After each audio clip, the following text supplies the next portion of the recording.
When I was 8 years old, while riding my bike, I wasn't paying attention and my foot landed in a fire ant hill. The ants quickly scurried up my leg, and before I knew it, I broke out in hives and had difficulty breathing. That's when I realized I was allergic to fire ants. When I got out of the emergency room, my parents received the bill for $3,800. My family reluctantly accepted. But did you know that you can negotiate your prices down? 41% of working age Americans have medical bill problems or are paying off medical debt. It's 79 million if you count the elderly population. We can learn something from this. When we accept what's blindly thrown at us, the effects can be devastating. Instead, we need to question what's handed over to us and learn to say no when appropriate. My family didn't agree that a push of a few syringes would cost thousands of dollars, but they accepted and didn't ask questions. Now, this was bad enough for when I had the hives. According to the National Bureau on Health, the average total cost of a severe heart attack, including direct and indirect costs, is about $1 million. So, first off, why do we follow instructions that don't make sense? To answer this question, we have to go back to our childhood. Children ask curious questions, such as, why is the sky blue? And adults don't want to admit that they don't know the answers to these tough questions. So they answer, you wouldn't get it if I told you, or it's just the way it is. All of these experiences slowly but surely efface our curiosity. But I won't just play the blame game and say, everything's my parents' fault. No, I agree that children can ask way too many questions. For example, the endless why game, where children keep asking why to every statement from their adults. Essentially, as we grow up, we step back on asking questions. In fact, I believe every child has an innate curiosity within themselves that's been slowly removed over time. My goal for this talk is to persuade you to ask good questions to improve your everyday life. Now let's go over some guidelines on when to say yes and when to say no. For example, you shouldn't cross the speed limit because it doesn't seem fair to you. Even though you might save a few seconds, you risk receiving a ticket or worse, getting into a crash. You should ask questions only if it helps you.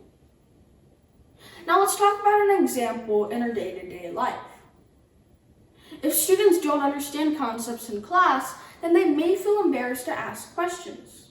When they don't ask questions, they perform badly on tests. Last month, I had a test during the class. Before the test, I was clarifying a few questions with the teacher. A couple of students started giving me the looks to indicate that I should stop. I had a choice to make at that point. Thankfully, I went ahead and clarified my question, and that saved almost everyone a few points.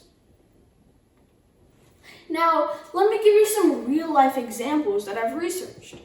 Examples of when asking tough questions really made a difference on a large scale. On September 26, 1983, during the Cold War, in a nuclear command center, Stanislav Petrov, a lieutenant colonel, detected 5 U.S. warheads coming right at him. He had to make a tough decision in a short amount of time. Would he report it or would he not? Petrov said, and then I made my decision. I would not trust the computer. I picked up the telephone handset, spoke to my superiors, and reported that the alarm was false. It turned out that it was a false alarm. The computer detection system was malfunctioning. Petrov asked tough questions such as, a US airstrike would be all out. Why would the United States only send 5 missiles? The world would not be here today if it wasn't for Petrov.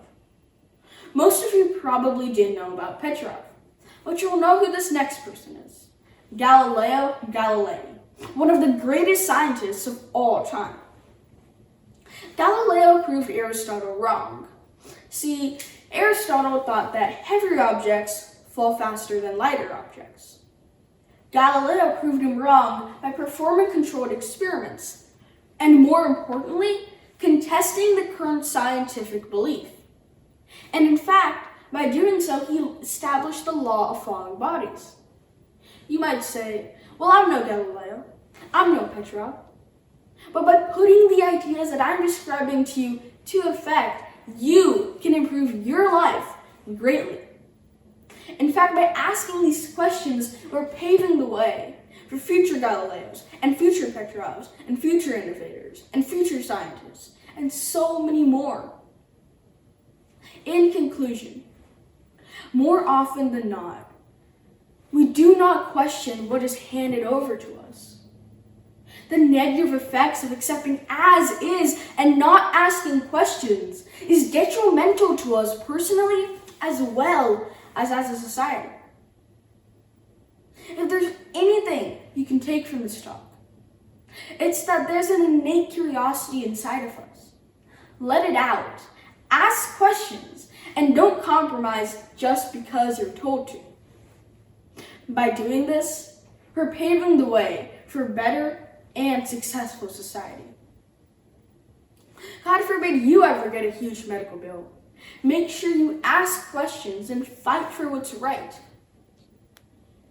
By asking questions at the right time, we can prevent harm, as in the case of Petrov, and we can also make the world a better place, as in the case of Galileo. Thank you.